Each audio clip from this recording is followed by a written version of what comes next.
Okay, we are back, and I do want to say that I hope I've gotten all my technological disasters out of my system, though I doubt it. But what I'd like to pick up with now is to talk about the Aztecs. I'd like to talk briefly about their culture and society, and as I said before, try to explain both what some of their differences are from the Spanish, but also some of the similarities. Because both play a role in helping us, both can play a role in helping us to understand how the conquests played out as we come back to the question of why the conquest succeeded at all. Because if we remember that Tenochtitlan in 1519, when the Spanish arrived, had a population of perhaps about 250,000. We can only make estimates, but that is thought by most archaeologists to be a pretty good estimate. If it had a population of 250,000, how do we explain that about 600 Spanish soldiers succeeded in conquering it? Not only did they conquer it, but they then kept it and built their own capital city, what is today Mexico City, on top of it. This is pretty amazing, which is not to say that it's necessarily good, but it is a feat, a military feat and achievement that does inherently force us to ask the question of why. Why were the Spanish able to carry out this conquest? But before we talk about that, first we need to talk about the Aztecs themselves. And as you can see, now that I've mastered this pen, as you can see here on this nice computer pad that I can write on, and as I started to say before, the term Aztec has a number of meanings. It's a pretty broad term. It can refer to all those people in the center of Mexico who in the late pre-Hispanic period spoke the language Nahuatl, N-A-H-U-A-T-L. And that's many people. That's millions of people. These are the people, Nahuatl speakers populated the Valley of Mexico and beyond during the post-classic period, and especially the late post-classic period. Dr. Kuntz talked about the chronology, as I did as well, but he did not get much in detail into the cultures of the later period. So the term Aztec can refer to all those people who were Nahuatl-speaking people of the Valley of Mexico and beyond in the period prior to 1519. The term Aztec can also refer to those groups that allied together constituted the ruling powers of the Aztec Empire. The Aztec Empire by 1519 spanned much, though not quite all, of Mesoamerica. And the empire is also sometimes known as the Triple Alliance. If any of you have read about the Aztecs, you may have seen the term Triple Alliance. And the reason for the term Triple Alliance is that the empire was ruled by three groups in three cities that had allied themselves together in order to begin a project of conquest and expansion. They had begun that project early in the 14th century, and in 1519 they had put together quite a large empire. The most important group in the Triple Alliance was a group known as the Mexica. And you can see, as you look at this term Mexica, that this is the term from which the modern nation of Mexico takes its name.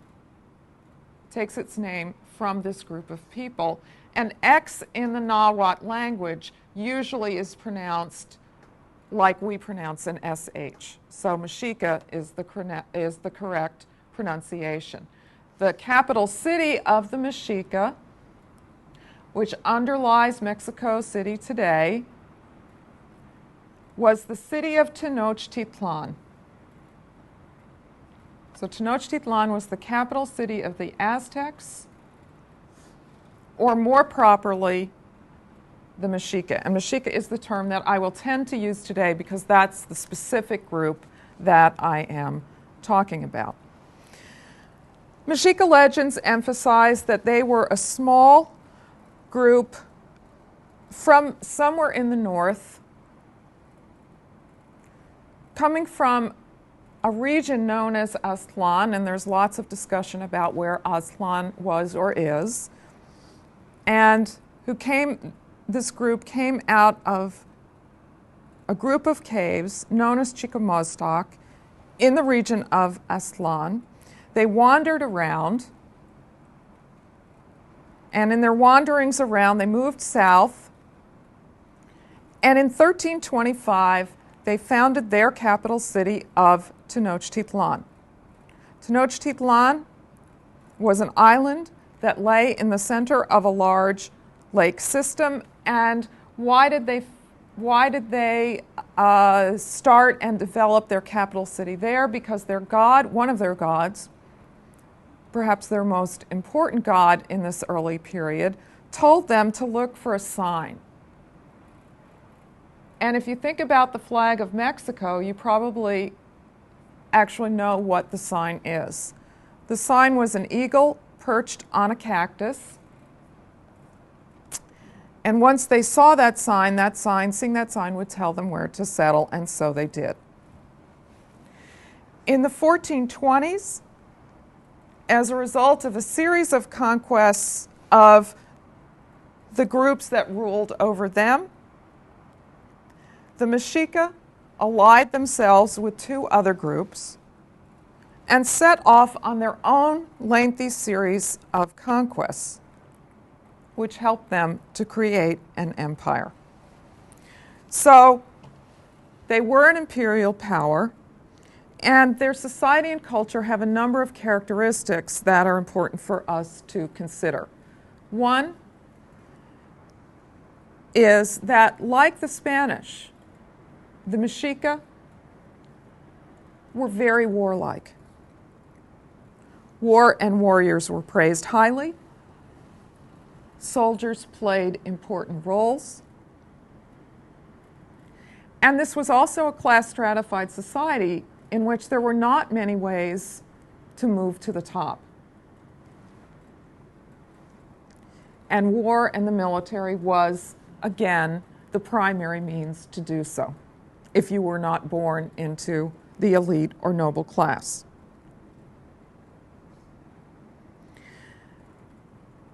Their culture was centered around religion, philosophy, a strong belief in their own history, which they remembered through an oral culture of songs and poems, though they also had a relatively simple form of writing, not as well developed as the Maya hieroglyphic writing that Professor Kuntze talked about, but they did have a form of writing, and they did use it to keep economic records and to record historical events. But in terms of their culture, what I'd really like to emphasize right now is the importance of their religion. Just as Catholicism was at the center of life for Castilians and for the Spanish in the early 16th century, the religion of the Mexica, the religion of the Aztecs more generally, and in many ways the religion of Mesoamerican peoples more generally, because while there were regional differences in religious practices and in the concepts of deities, there were many beliefs and practices that were shared in common across the broad region of Mesoamerica. Religion in Mesoamerica was a very important part of life.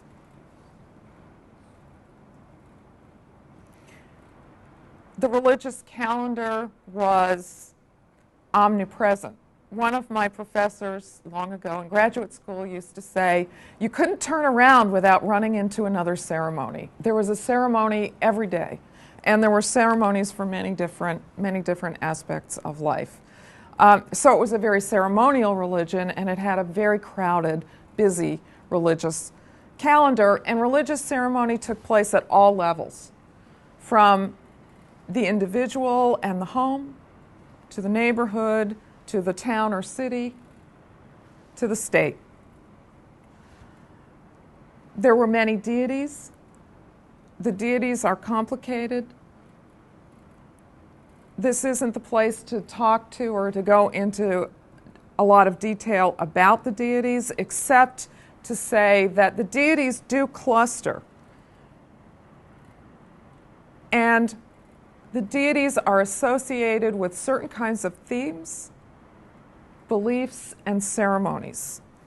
And one set of deities, of course, had to do with rain, with agriculture, and with fertility. And among these deities, many of these deities are female. That is, the primary deities who were women were found in the set of deities who have to do with agriculture, fertility, and rain. Another set of deities have to do with celestial creation and creativity. Some of these deities are male, a few of them are female, but many of them, the important ones, either are bigendered or don't have a gender at all.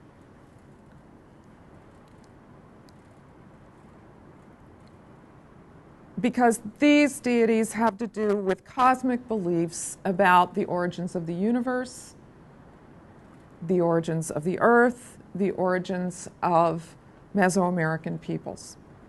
Then a third set of deities has to do with war and nourishment of the sun and earth through war, blood, and sacrifice. Many of these deities were male, though some of them do have either female counterparts, or there again are some that are female. For the Spanish, and for many people who read about the Mexica and the Aztecs today, human sacrifice is considered the most notorious feature of their religious practices. Many Native American groups did practice some human sacrifice, but the Aztecs were the group that carried it to the greatest extreme. Even though they carried it to an extreme, it also is important, however, to put it somewhat in context. That is, the practice of human sacrifice it wasn't carried out in random ways. It was part of a belief system,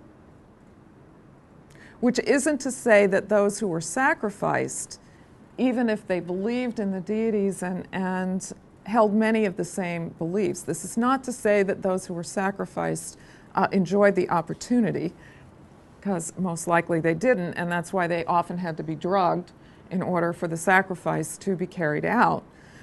But the point I want to emphasize here is that sacrifice was part of a belief system. And the most important aspect of the belief system for understanding the practice of sacrifice is that as we notice ourselves, the sun seems to move each day from east to west.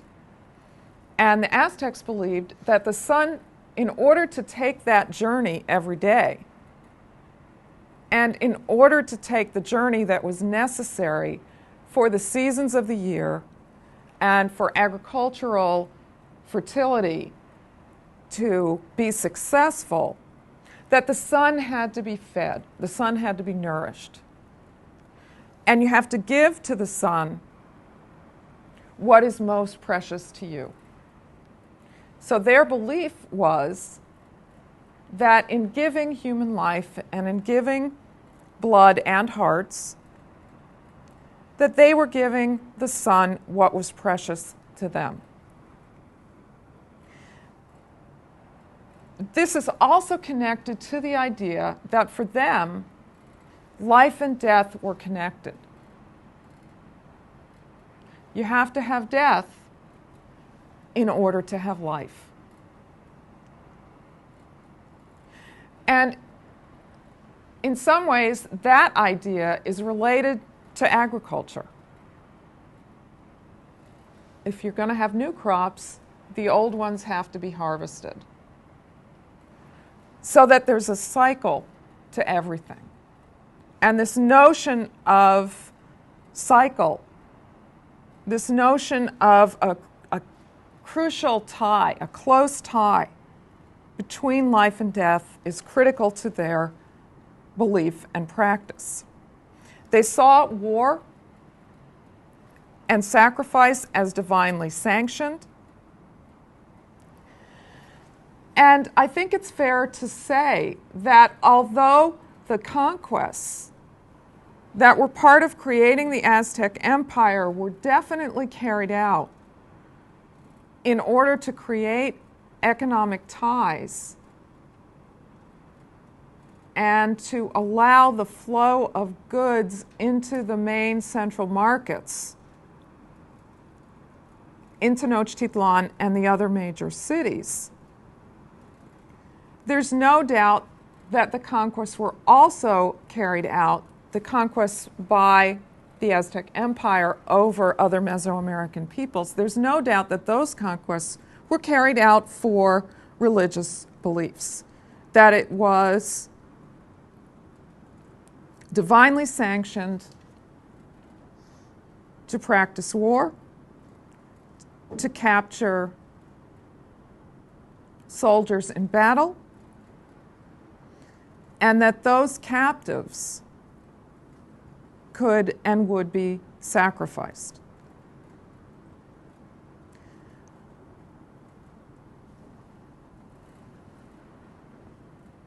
There are many differences between the Spanish and the Mexica. The Spanish had a much more developed writing system. They had greater knowledge of world geography.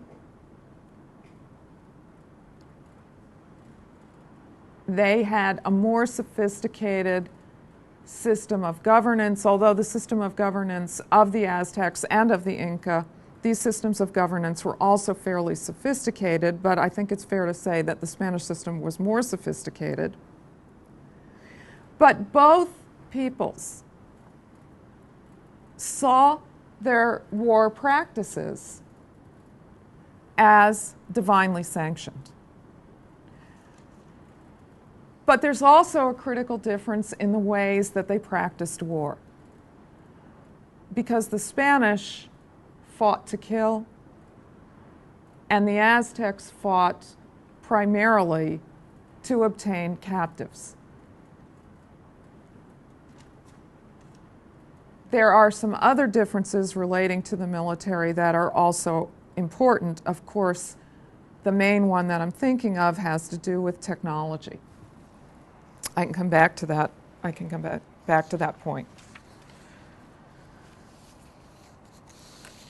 For now, I want to stress the idea that this was a complex culture with many different cultural characteristics, but that a strong sense of religion was a critical part of the culture, and that religion played this very important role in terms of the ceremony of everyday life, and it was related in important ways to the political system and to the creation and development of the empire. Also part of Mexica and Aztec society is the fact that there is a complex developed economy throughout, especially the Valley of Mexico, but beyond as well. Cities have markets.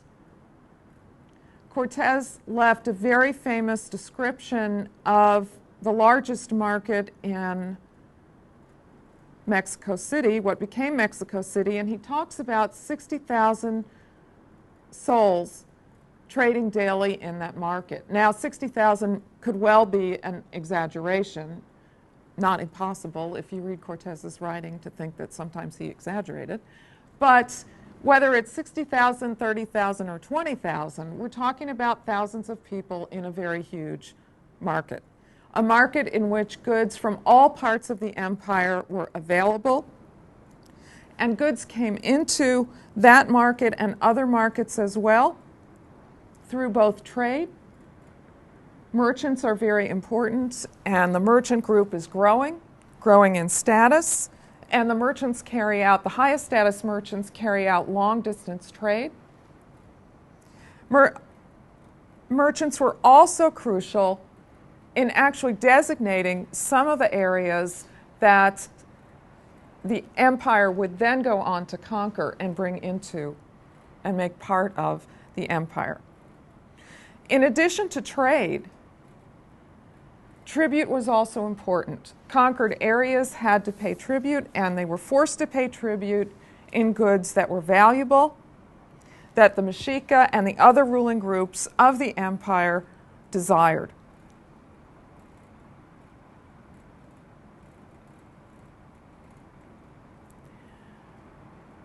I'll also point out that, like the Mexica, the population of the Valley of Mexico was quite large.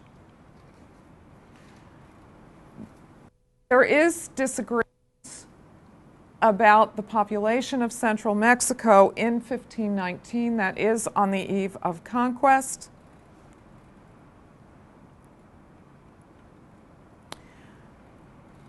Some people would argue that the population of the valley and surrounding regions could have been as high as about 12 million. There are even figures beyond 12 million, but I think it's likely that those figures are too high. But if we're talking about a population of 12 million in the central region, millions of people in the Valley of Mexico, this huge capital city at the very center of the valley, with the city alone with a population of 250,000, we really are forced to ask this question about the conquest and how anybody could carry this out. The last characteristic of the Aztecs I want to briefly mention is that they had a very strict and rigid legal code. Some of the basic laws of their legal code have to do with drinking, adultery, and stealing. And the basic idea is don't do any of them. Those behaviors, drinking, adultery, and stealing, could be capital crimes. In other words, you could be put to death for any of those. In fact, when the Mexica and others became literate in, well, it's a very interesting, this is something I want to note right now because it will get mentioned from time to time. After the conquest, some people within the different indigenous groups became literate in the sense that there were already scribes who could write in the system of writing that already existed. But as I said, it was a very simple writing system. Some of these individuals, however, learned Spanish and Latin, and what they did was, many of them did become bilingual, but what they did was they adopted the alphabet, the Roman alphabet, to their language, to the language of Nahuatl. And so in the 16th century, into the present day, Nahuatl became a written language in our sense, in the sense in a way that it hadn't been previously. And documents in Nahuatl using the Roman alphabet began to be produced. And those documents, for people who are fluent in Nahuatl, those documents can still be read today. They can be read and translated. And they're a tremendous historical source because they give us something of a native view of many different aspects of life during the colonial period. But what I want to point to here is that in some of these Nahuatl accounts of the early period, right after the conquest, they talk about how lax the Spanish are. They think that their own moral standards are very lax, and that what the Spanish have succeeded in doing is creating chaos. And that in the old time, that those were the golden times. Those were the times when everything was in order and people knew how to behave and everything was done right. And the Spanish, who are always writing about their own morality and how upstanding they are, and that they are the ones who are bringing morality to the Americas and to the peoples of the Americas, it's very interesting to see that the people of the Americas sometimes voice a different opinion. So what you have coming together as the Spanish come into first the Caribbean and then into the mainland areas and encounter indigenous groups who are large, who are characterized by the existence of class structures, an imperial system of power, who have complex economic practices, who are developed and have many military skills, and who have their own legal code and their own very strong sense of and ways of doing things. You have groups coming together that, for all their differences in language and other cultural practices, are similar in a variety of important ways. So what happens as these groups come together? What happens, of course, is first a period of exploration.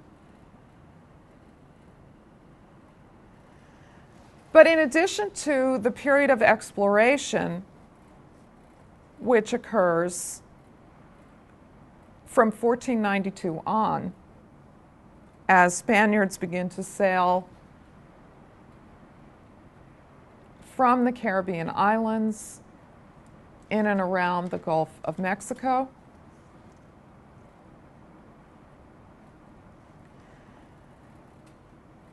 what happens during that period, in addition to exploration, is that the Spaniards import as well as develop a style of rule that will allow them ultimately to successfully implant many of their institutions among the Aztecs, among the Inca, and once they conquer those groups and situate themselves in the heartland regions, let me say, of the two largest empires, they then have given themselves a base from which they will go on to explore and conquer much of what becomes Latin America. Before talking about how they colonize and rule, we need to talk about the conquest.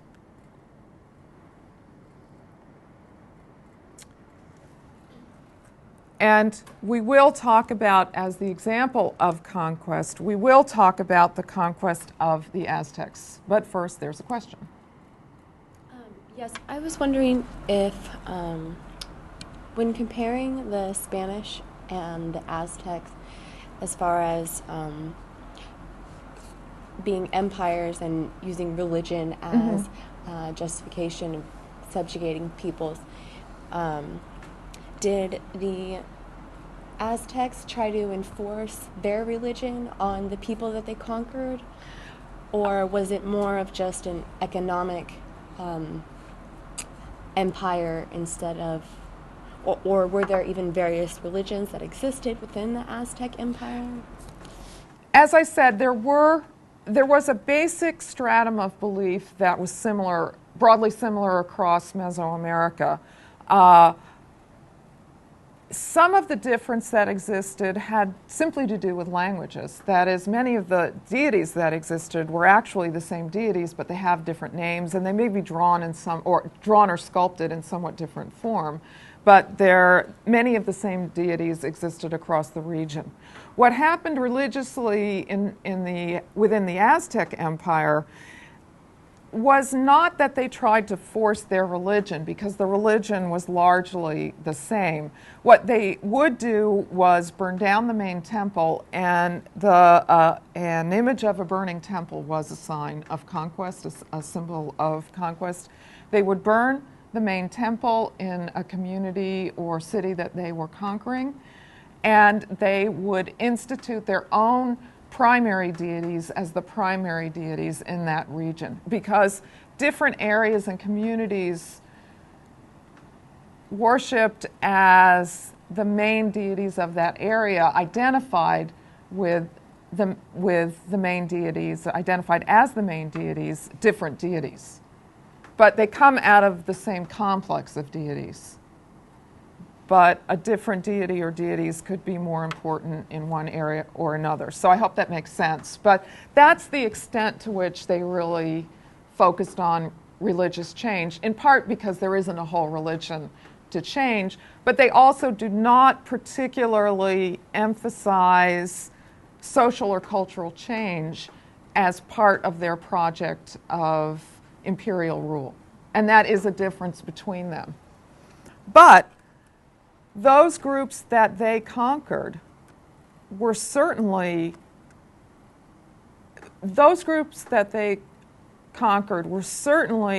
very aware, very conscious of their subjugation, to the extent that the imperial structure is actually something that Cortes will make use of as he carries out his conquests.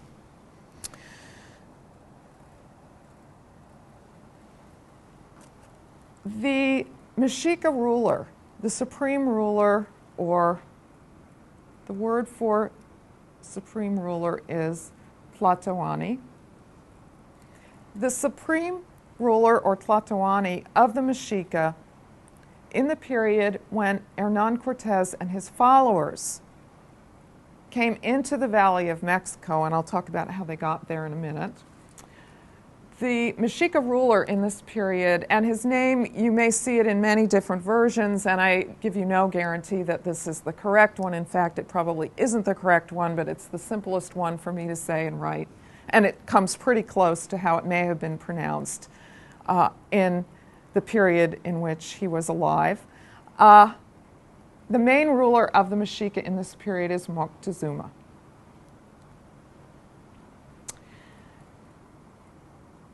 And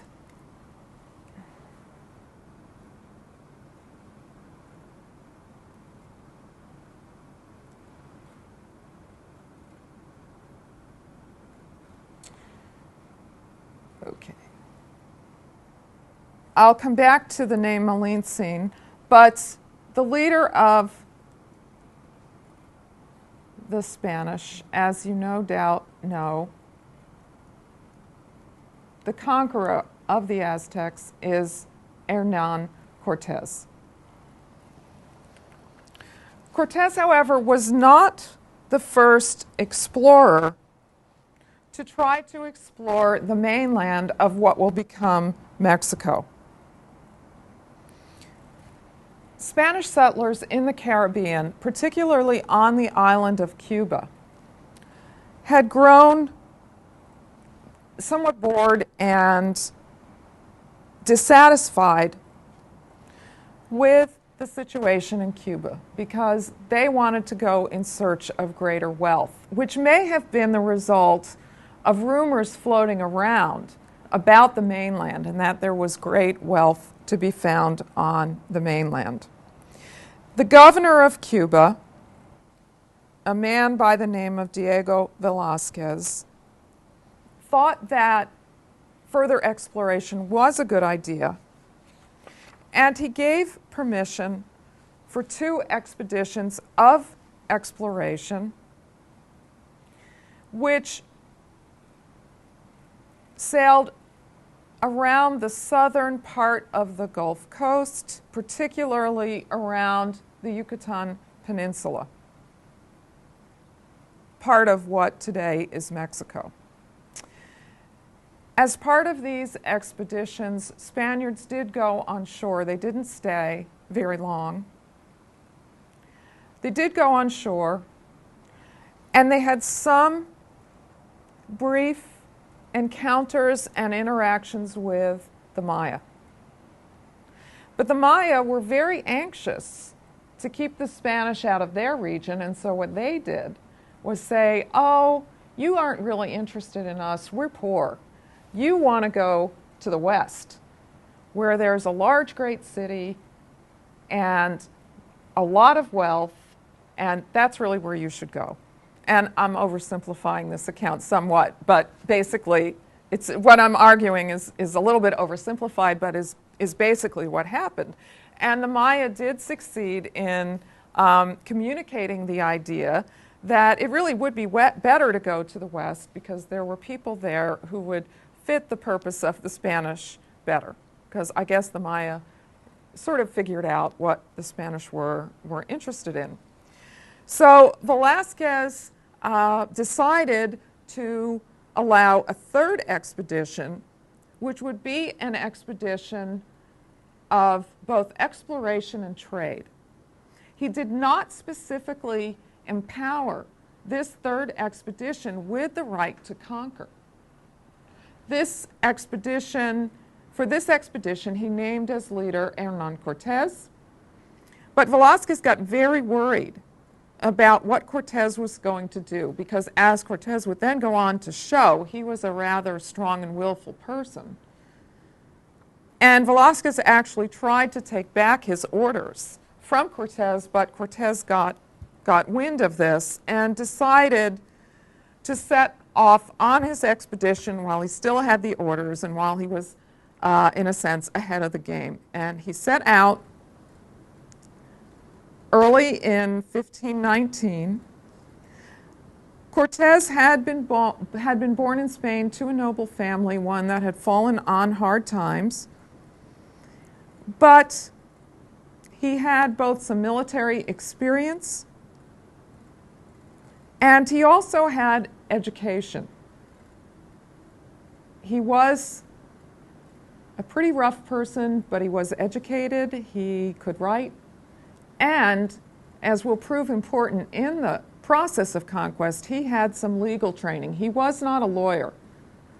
He didn't finish his course of study, but he had some legal training, and it will turn out that he can use some of that training.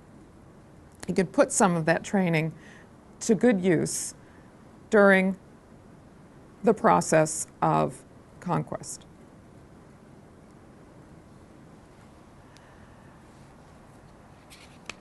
So what I want to talk about are the phases of conquest, because I could try to narrate the conquest as a seamless whole, but I think it's really a lot easier to understand it in 3 phases. 3 phases that help explain why ultimately the Spanish were able to be successful.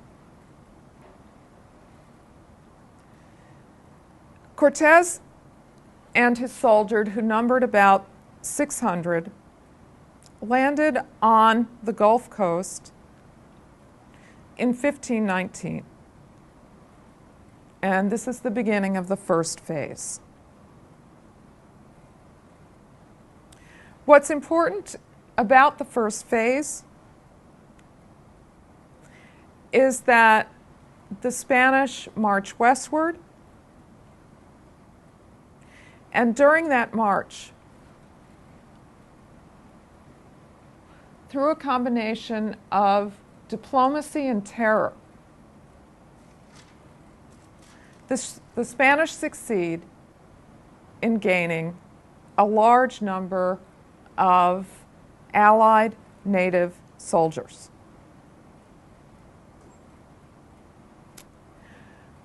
But before they start marching west, which is really the key process during the first phase, before they start marching west, the Spanish do something else. Cortes knows that the governor of Cuba, Diego Velasquez, he knows very well that Velasquez did not want him to carry out a conquest, and he knows very well that he has no orders from the governor or from the ruling monarch of Spain.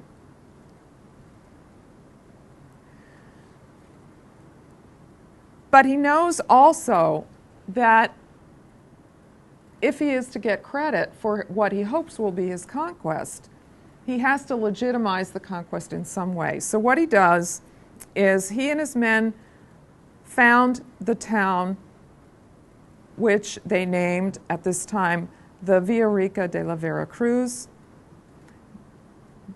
the rich or wealthy town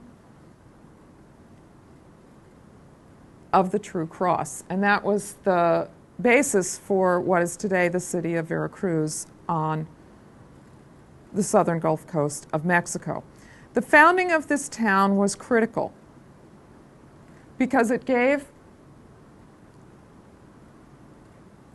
Cortes and his men a base. And if you found a town in the Spanish political system, if you found a town, you have to have a town government. You can't have one without the other. Cortes then resigns his position of leadership and has the men elect a city council, also known as the cabildo, which is a term some of you may be familiar with. A cabildo is a town or city council. He has his men elect this town council. And you may be surprised to know that after the election of the council then selected Cortes as the leader who will serve as the chief military and judicial officer of the town and who will lead the expedition in its march to the west. And that's one of the ways in which Cortes's legal training came in handy, because he understood not only that he had to legitimize himself, but he understood the way that he could do so. I'm sure that was a very free election when the cabildo was elected and when the cabildo voted to name Cortes as the chief military and judicial officer. Cortes and his men had also already realized in this period that some of the people and groups to the west of the Maya did not speak a Maya language. Maya actually isn't a single language. It's made up of many different, though related, languages. But Cortes noticed that there were other non-Maya languages spoken by some of the groups he and his men were beginning to encounter. And he knew that he had a translation issue, and he understood that translation was critical to his undertaking. That without translation and without effective communication, it would be very difficult, if not impossible, to carry out the conquest that he wanted to carry out. And so he got translators. In this first phase, he had to rely on 2 translators, one of whom went on to become very famous. This is the woman who is known in the literature perhaps most prominently by the term or name Malinche. She's also known as Doña Marina. And in the most contemporary literature, she is usually known by the name Malintzin. Malintzin will become the main translator for the Spanish. But in this first stage, she was not, because she didn't yet know Spanish. She knew 2 languages, though. She knew Nahuatl, and she spoke the main Maya language of the Yucatan Peninsula, Yucatec Maya. So that would help to translate between the 2 native languages in the region, but didn't help translate anything into Spanish. So what Cortez has to do is he's forced to rely on a chain of translators. First in the chain is actually a Spaniard named Jerónimo Aguilar. Aguilar had been on an expedition, an earlier expedition, sailing around the Gulf Coast. His ship had gone down, and he had been shipwrecked and had gone onto the Yucatan Peninsula, had been adopted into a Maya group where he lived, and he had become fluent in the Maya language. But he had never given up hope of being found by the Spanish. And somehow, when Cortez's expedition arrived, he found out about the arrival of the expedition, and he went to meet the Spanish. So Aguilar speaks Spanish and Maya. Doña Marina speaks Maya and Nahuatl. So she translates at first the way the chain goes as they march west and get into the Nahuatl-speaking region. She translates from Nahuatl to Maya. Aguilar translates from Maya to Spanish. So it's a somewhat bulky or impractical chain of translation that has to go on. But for a time, this is the way translation took place.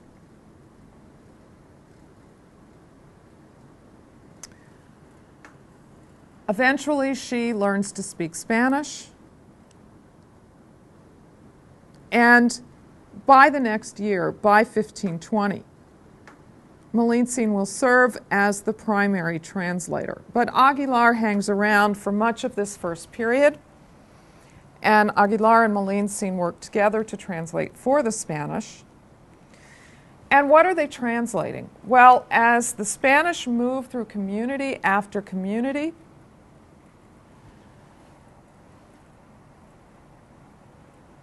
they are translating between Cortez and rulers and nobles of the different towns and cities. And they're basically translating either an offer of friendship and alliance or a threat of war. And sometimes communities take up the offer of a friendly alliance. Sometimes they fight back. Many battles were fought in the course of this stage. Many people, especially many natives, were killed. Cortez and his soldiers, because they were so outnumbered, often used what I think many of us would consider to be tactics of terror, either torture or grave physical punishment that could result in death, in order to persuade the armies and their leaders that it was better to ally with the Spanish. And the Spanish were very persuasive, in part because the technique of fear that they used was successful, but also because many of the groups that were subjugated to the Aztecs didn't like them too much. And they thought, well, maybe it'll be better to ally themselves with the Spanish. Maybe I'll ally myself with the Spanish, and then when they conquer the Aztecs, I'll be able to tell the Spanish what to do, and I'll be in a good position. I think that was the thinking of many native rulers, that they would make use of the Spanish for their own purposes. They didn't know that it wasn't going to turn out that way, but as they're making decisions about what to do, I think that was not an unreasonable or irrational. That was neither unreasonable nor irrational as a way to think about what was taking place. Cortes succeeded in creating a large allied army of soldiers, one that may have numbered as large as 20,000 men. The first stage finishes with the Spanish coming into the Valley of Mexico, seeing from outside of it, seeing the city of Tenochtitlan, and being just utterly amazed.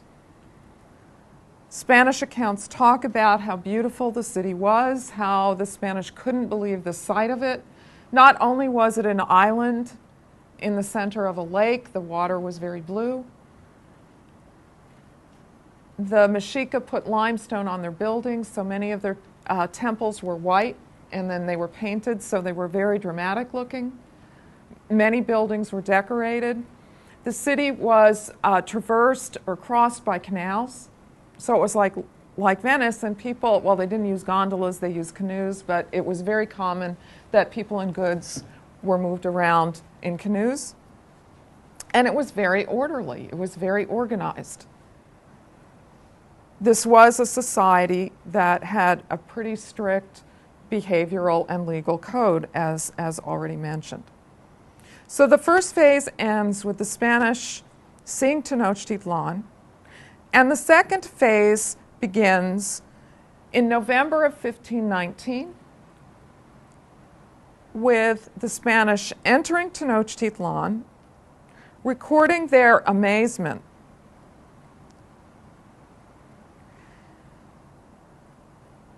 And it begins also with a meeting on one of the bridges from the mainland into Tenochtitlan. Begins with a meeting between Cortes and Moctezuma. Cortes and Moctezuma exchange gifts.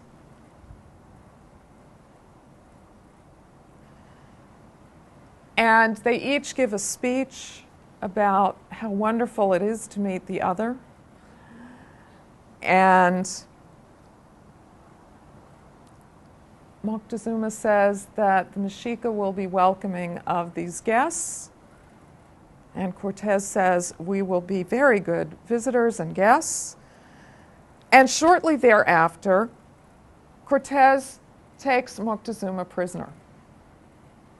This is often mentioned as an example of Cortes's strategic genius, but in fact, this was a very common reconquest practice of war for Castilian Christian armies to capture Islamic rulers, because it was believed to be devastating to the governing practices in a community or a region.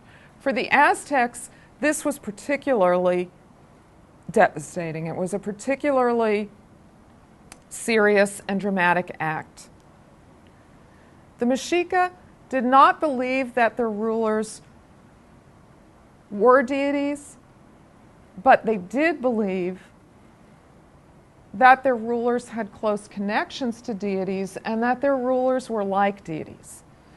Rulers were a form of supreme human being. They were seen as human, but they were a form of supreme human being different from everybody else. And they were owed a kind of deference, and this was a very deferential society in which all forms of hierarchy were connected to practices of deference. But the Tlatoani he wasn't just of the higher class and of the nobility. He was a person apart. So when he was captured, imprisoned in a palace,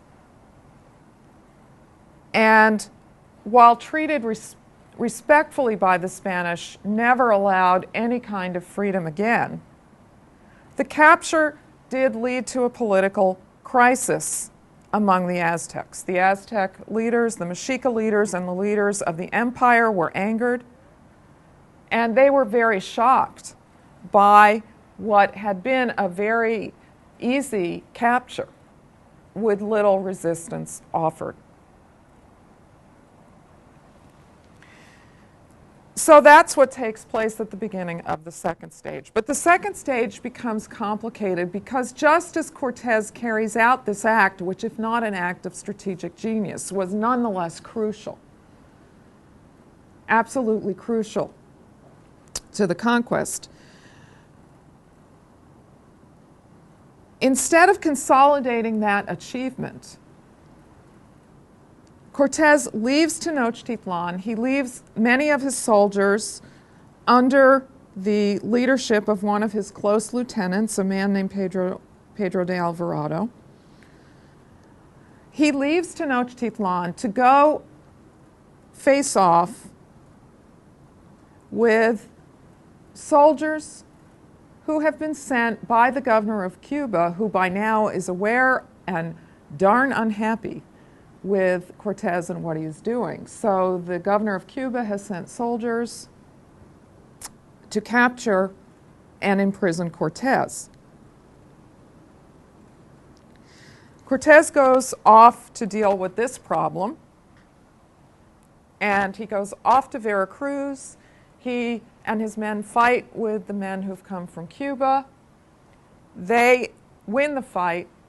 They actually imprison the leader of that expedition, and many of the men who had come with the leader of that expedition, a man named Panfilo de Narvaez, many of Narvaez's men then join with Cortes. So Cortes beefs up his forces some through this set of events. The problem is that while he is out of Tenochtitlan, disaster takes place. Alvarado was very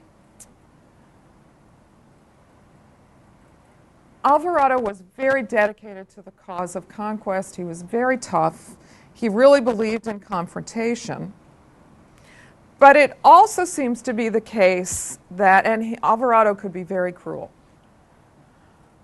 but it also seems to be the case that Alvarado got very nervous after Cortes was gone because he began to believe, and it may well have been true, he began to believe that Mexica nobles were meeting to try and overthrow the Spanish. So what happens is that Alvarado allows an important Mexica ceremony to take place at one of the main pyramids in the main ceremonial center of Tenochtitlan. He allows this ceremony to take place. Many of the cities and the Mexica leadership were at the ceremony, and Alvarado and the other Spanish soldiers attack. They kill many of the leaders. Many of them are killed, many of them are wounded. And it's right at that point that Cortes and his men come back into the city.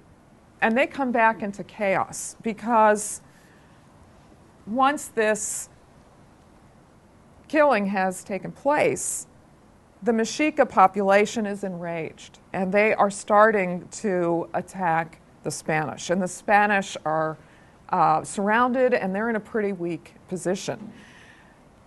There are a number of accounts of what then takes place, but I'll get your question in a second. We do know that the Spanish, Cortes asked Moctezuma to speak and to try to calm the situation down, and he is told to go up on one of the walls to speak to the population, and he does. Spanish accounts say that he's stoned by the native people and is killed. The native accounts, none of which talk about this incident, are actually from this time period. They're all fairly significant later, but the native accounts say that the Spanish killed Moctezuma. So we don't really know exactly what happened, but he does die. And the Spaniards are at a very dangerous point, because now the Tlatoani has been killed, many of the other leaders have been killed, the Mexica are very angry, and they have now stopped being as passive as they were, and they have started to really respond. So the Spanish soldiers, who have been systematically looting the palaces of the Mexica high nobles, they gather up their silver and their gold, and they begin a retreat on June 30th of 1520. And this retreat ends in something of a catastrophe for the Spanish, because that night, which is known as the Noche Triste, or the sad or sorrowful night, about half the Spanish soldiers were killed because they were on horses but very weighed down by gold, silver, and other goods that they had taken. And the Mexica soldiers, many of them are shooting arrows from the lake.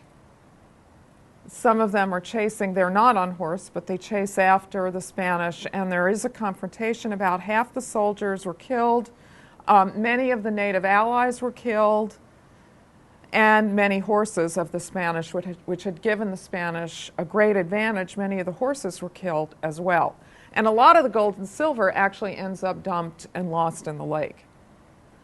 And what happens is the Spanish are forced to retreat, and they have to stay on the bridge and then go back to the mainland area, but off the island. They have to retreat. And the Mexica then try to blockade so that the Spanish can't re-enter the city. And that's the end. The Noche Triste is the end of the second phase. And things look pretty bad for the Spanish. And I think there was a question. So let me get the question and then... Can you use the microphone? Who is Aguilar? Aguilar is one of the soldiers with Cortez. He's one of Cortez's closest lieutenants, and he is the man who's left in charge of the soldiers, the Spanish soldiers who remain in the city when Cortez leaves the city to encounter the forces that had been sent by the governor of Cuba. So, was it the lieutenant's idea to let them have that? Yes, and he probably did it on purpose in order to carry out this attack. Because his idea was that since he thought the nobles were plotting, he needed to carry out a sort of preemptive strike, a kind of preemptive strike against the Mexica. But in doing so, the Spanish aren't prepared for the reaction that then incites, and the reaction winds up in the Noche Triste when the Spanish realize that they're outnumbered, and because the soldiers have taken so many things with them, they can't effectively fight back. And some of their advantage from the capture of Moctezuma is now gone because he's dead, and they aren't, being on horseback when they're all trying to retreat at once turns out to be a real disadvantage and really hurts the Spanish. So some of the advantages that they had had politically and militarily were turned against them, and they wind up retreating. Quick question. What type of weapons did the Spanish carry with them during this time? They had swords, and many had what are fairly primitive kinds of guns, and their firepower was fairly effective. But the question we have to ask, and I think that your question leads to, even though the Spanish had armaments that were technologically far more sophisticated than anything the Aztecs had, who were fighting with also with swords, but with obsidian, which is a kind of stone, obsidian projectile points. And they're on foot, and the Spanish are on horses, and the horses give the Spanish a lot of advantage. But I think that the question you raise brings us naturally into asking, given this retreat and given the condition that the Spanish were in by the middle of 1520, how then do they go on to be successful? And their success comes out of both conditions and actions that the Spanish take during the third phase of the conquest of the Mexica, when ultimately the Spanish lay siege to the city. How do they do this? Well, first they go back to the mainland areas. They live in some of the communities with whom they've made alliances. Those who are wounded but don't die are nursed back to health. The Spanish also focus on rebuilding their alliances and strengthening those alliances to build up their army that way. They set about to build some new ships. And the reason they need to build new ships, well, they need ships that are more suited to the lake system, but also very early on, after the Spanish had created the town of Veracruz and were thinking about moving westward, Cortez had actually burned their ships, the ships that they had come from Cuba in. And the reason he did that was to give the Spanish the sense that, well, we can't go back, so we only can go forward. So at the beginning of the third stage, they do build some new ships, which they then have to use human power, human carriers supplied by their allies, to carry over mountains down into the bottom of the valley and into the into the lake system that surrounds the city of Tenochtitlan. So they build these ships, they transport them, they build up their strength again, both their physical strength and their strength in terms of the size of their army. And by the spring of 1521, they are ready to undertake the very final phase. And this very last phase of the conquest is structured around the siege of the city of Tenochtitlan. But there's one other factor which comes into play that I do need to point out. And that is that early in 1521, a new set of diseases, which will come to have an even more devastating impact on the Mexica and on the Aztecs more generally, a new set of diseases has begun to spread, and one in particular has broken out in Tenochtitlan, and that's smallpox. And this early smallpox epidemic most likely played a very important role because it is spreading among people for whom it's a new disease, so they have no immunity to it. And it's also spreading among people who have been fighting a war,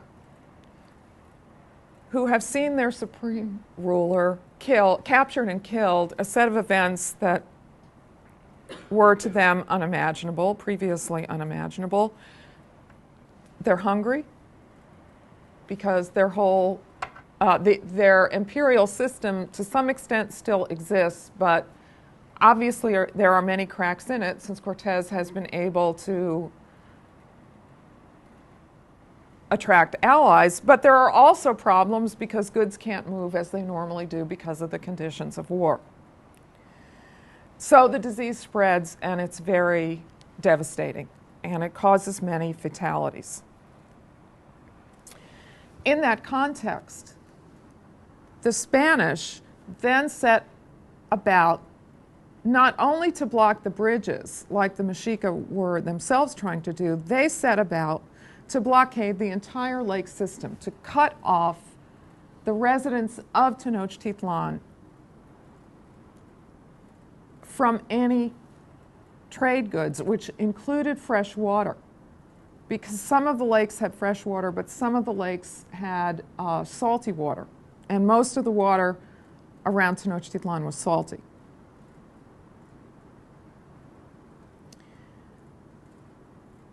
So the Spanish set about to build up this blockade, to set in place this blockade, which will not allow food, water, or trade goods into the city of Tenochtitlan, in a situation where people are already hungry and many are dying of the disease of smallpox.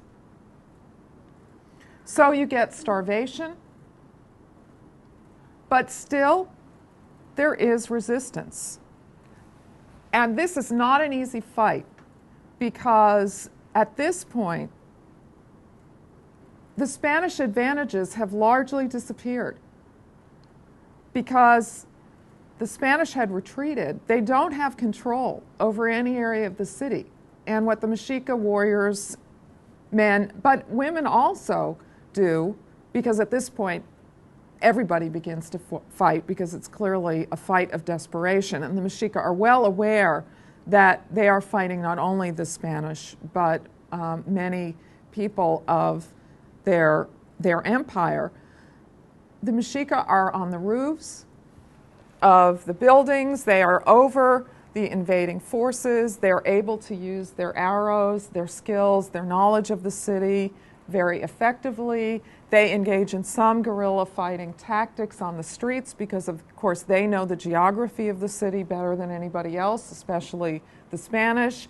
The horses at this point, the city is becoming such a mess because of all the fighting. The horses, and because the Spanish don't know their way around as well, the horses aren't much of an advantage. And so what the Spanish decide to do, given this resistance, even within the adverse circumstances for the Mexica, the Spanish decide that what they're going to do is they're going to burn the city down block by block. And that's what they do. They attack and start to raze the city block by block. The Mexica do have a final supreme ruler, Cuauhtémoc, who was related to Moctezuma, one of his nephews. The Mexica try to rally around him, but the Spanish invasion eventually proves too much. Cuauhtémoc is captured by the Spanish. Much of the city has been destroyed. And on August 21st, 1521, the remaining Aztec nobles and warriors surrender. And one can only imagine both the horror and the destruction that was the scene within Tenochtitlan on that day and after. The Spanish left many, many accounts of the conquest. Well, I should say many accounts. Many would be overstating it. They did leave many accounts. The Mexica also left some accounts, though most of the Mexica accounts are later, date from later, often significantly later than the conquest period. But what is probably the earliest account, which dates from 1528, was written by some nobles in an adjoining city that was part of the conquest. And I just want to read this poem that's part of this account. And the poem, some of you may recognize a little bit of it at least, because the poem gives its name to a book called Broken Spears by the Mexican anthropologist and historian Miguel León Portilla. And León Portilla put together in the book Broken Spears many different native accounts of life, culture, and of the conquest. And he includes in that book this poem, which is translated from Nahuatl here into English. And I'll just read it. Broken spears lie in the roads. We have torn our hair in grief. The houses are roofless now, and their walls are red with blood. Worms are swarming in the streets and plazas, and the walls are splattered with gore. The water has turned red as if it were dyed, and when we drink it, it has the taste of brine. We have pounded our hands in despair against the adobe walls. For our inheritance, our city is lost and dead. The shields of our warriors were its defense, but they could not save it. We have chewed dried twigs and salt grasses. We have filled our mouths with dust and bits of adobe. We have eaten lizards, rats, and worms. When we had meat, we ate it almost raw. And the account then goes on to talk about the Spanish and their desire for gold and other precious commodities. And it talks about the capture of Cuauhtémoc and what that meant. The conquest is important for a number of reasons. First, because the Spanish were able to succeed at all, and there were a number of different factors, and next week we can talk some about those factors that helped the Spanish to succeed. It's, in terms of military history,